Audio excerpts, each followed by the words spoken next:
10 infamous con men from history. Number 10. Frank Abagnale. It's said that everyone has a unique skill set. For some people, it's painting or music. For others, it's numbers and math. But sometimes this skill set can be used for nefarious purposes. This was the case with Frank Abagnale, who was born in 1948 in New York City. He's an American conman, forger, and kleptomaniac who made a name for himself by cashing forged checks all over the United States. It all started when his parents divorced and his father lost his job as a government official. As a result, the family's finances were cut in half, and young Frank began stealing money to help his mother out. By age 16, he'd successfully cashed over 300 fake checks and had even been arrested a few times for the crime. What makes Frank's story more interesting is that while all of this was going on, he was still living with his parents and working as a legal secretary. To support his extravagant lifestyle, he forged his boss's signature on checks and cashed them. Eventually, he got caught and served 4 years in prison where he learned how to con people. After being released, he went on to forge millions of dollars worth of checks before finally being caught again. He became famous after the movie Catch Me If You Can was based on his life. Today, he lives a very different life than the one he led back then. In fact, these days he spends most of his time teaching seminars to corporate executives about fraud prevention. Who would have thought that a professional con man could end up teaching people how to avoid getting conned? Number 9. Bernie Madoff. We've heard his name thrown around a lot in popular culture, but who was Bernie Madoff and what exactly did he do? Well, he was a businessman from the United States who ran a massive investment scam that defrauded investors out of approximately $64.8 billion, making it the largest Ponzi scheme in history. Although he claimed that his company had $170 billion under management, in reality, they only had $20 billion in assets. He managed to pull off his scam for so long because he kept his personal finances separate from those of his business. As a result, investigators didn't know how much money he was really holding on to. The Securities Investor Protection Corporation tried to recover money for customers who had put their money into Bernard L. Madoff Investment Securities LLC, but they found that the firm had no money in its accounts except for the cash customers had recently deposited. Bernie Madoff was eventually sentenced to 150 years in prison, where he died in 2021. His crimes left a lasting impact on the world, and many people are still trying to recover from the financial losses that he caused. Number 8. Harry Houdini. When you hear the name Harry Houdini, you probably think of a magician. But did you know that he was also a notorious con man? Born in Hungary in 1874, Harry Houdini came up with many tricks and illusions that are still being used today. But his career took a turn for the worse. When he was accused of cheating during one of his performances, people said that he wasn't actually escaping from the water tank, and that someone was helping him out from underneath the stage. To prove them wrong, he came up with a new trick that would require no help from anyone else. And with that, he vanished in front of thousands of spectators. Although he never returned to perform again, he continued traveling the country, perpetrating his cons and swindling unsuspecting audiences. Some believe that he faked his own death and lived out the rest of his life as a wealthy man. But there's no evidence to support this theory. However, we do know that he passed away in 1926 from a ruptured appendix. Number 7. Charles Ponzi. Charles Ponzi was a businessman from Italy who immigrated to the United States in the early 1900s. He started off as a successful inventor and businessman, but his fortunes changed when he was convicted of selling worthless stocks. This was the beginning of his downfall, and he soon found himself in jail.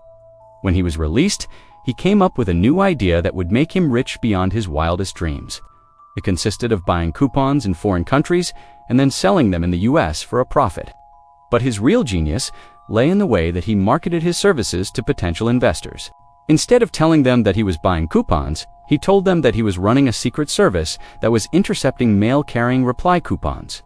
This was a brilliant move because people were always looking for ways to make money quickly and easily.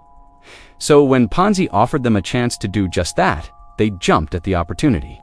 But the truth was that Ponzi wasn't intercepting any mail. He was simply buying coupons in bulk and then reselling them for a profit. This allowed him to pay off his initial investors and keep a significant portion of the profits for himself.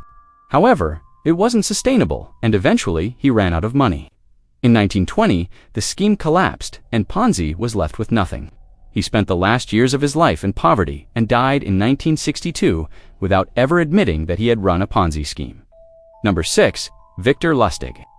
If you're a fan of the show Suits, then you're probably familiar with the character of Victor Hedden Bartlett, who's known for his slick talking skills and ability to get out of tough situations. Well, in real life, there was a man who was even more notorious than Hollywood Mike, and his name was Victor Lustig.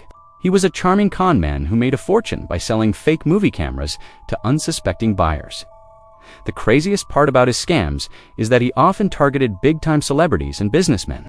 For example, in 1925, he sold 2 fake cameras to Al Jolson for $50,000. That's the same as nearly $750,000 today. But Lustig didn't stop there. He went on to con other wealthy people until he was finally caught in 1935. At the time, he was serving a 5-year sentence for bank fraud and counterfeiting. But once word got out that he was also a master con man, President Franklin D. Roosevelt pardoned. Hammond sent him to prison, where he served 3 years before being released. Unfortunately, he didn't stay out for long because in 1943, he was caught trying to sell counterfeit bonds and was given a 20-year sentence. This time, he refused to cooperate with the authorities and died behind bars in 1951. Number 5. Billie Eilish. If you're a fan of the singer Billie Eilish, then chances are you've heard her hit song about a notorious con man named Elvis Mitchell. But who was Elvis Mitchell, and why did Billie Eilish write a song about him? Well, Mitchell was a charismatic con man who was known for targeting wealthy women. He was said to be so charming that he could talk his way into any room and convince anyone to do whatever he wanted them to do. One of his most famous cons involved seducing a wealthy socialite named Helen Viola, whom he met while performing in a musical. He tricked her into believing that he was a wealthy businessman and convinced her to invest all of her money in his bogus business. When she realized that she'd been scammed, Helen was devastated. She not only lost all of her money, but she also had to declare bankruptcy. This ruined her reputation in high society, and she was shunned by everyone she'd ever known. After hearing about this, Billie Eilish decided to write a song about the con man who'd ruined this woman's life. The song became an instant hit and brought new attention to Elvis Mitchell's crimes. Number 4. Sam the Cooking. Growing up, many of us were taught that if someone offers you something that seems too good to be true, it probably is. And this was certainly the case for a man who fell victim to a con man named Sam the Cooking. Sam was a smooth talker who specialized in scamming wealthy businessmen. He'd approach them and offer to sell them a business for a fraction of its worth. Of course, these businesses were completely worthless, but Sam knew how to make them look like a good investment. He'd dress up in expensive clothes and drive around in a fancy car. He'd also bring stacks of cash with him when he met potential buyers. All of this was done to give the impression that he was a successful businessman who knew what he was doing. And it worked like a charm. He made a fortune by selling worthless businesses to unsuspecting buyers. But eventually, his luck ran out and he was caught. When the authorities searched his home, they found a treasure trove of fake documents and records. This proved that he had been running a massive con operation for years. Sam was arrested and charged with fraud. He was later sentenced to several years in prison, but he never served his full sentence because he was able to bribe the warden and escape. From there, he disappeared and was never seen again. Number 3. Ferdinand Demora. There's a saying that goes, if you can't do, teach. And that seems to be the case for Ferdinand Demora, who was born in 1895 in Greece. He was a fraudster who made a living by pretending to be a doctor. He started off as a deckhand on a ship, but soon moved into the role of ship's surgeon because he knew that no one was going to question his credentials. Once he was done with that gig, he moved on to land where he pretended to be a medical examiner. This time, though, he was caught and sent to jail for 2 years. But instead of learning from his mistakes, Ferdinand went on to pose as a lawyer and even served as an advisor to the president of Ecuador. He was eventually caught again and deported back to the United States, where he lived out the rest of his life. Number 2. Joseph Sherman. When you think of a con man, you probably imagine someone who's smooth-talking and charming. But that wasn't the case for Joseph Sherman, who was a quiet and unassuming man who used his intelligence to defraud the government out of millions of dollars. He was a former accountant who came up with a new way to make money by collecting Social Security benefits for disabled veterans. He did this by creating false identities and claiming that they were entitled to receive payments from the government. He was eventually caught and sentenced to 25 years in prison. But he didn't let that stop him from continuing his scams from behind bars. In fact, he managed to defraud the government out of millions of dollars, even while in prison. Number 1. John Darwin.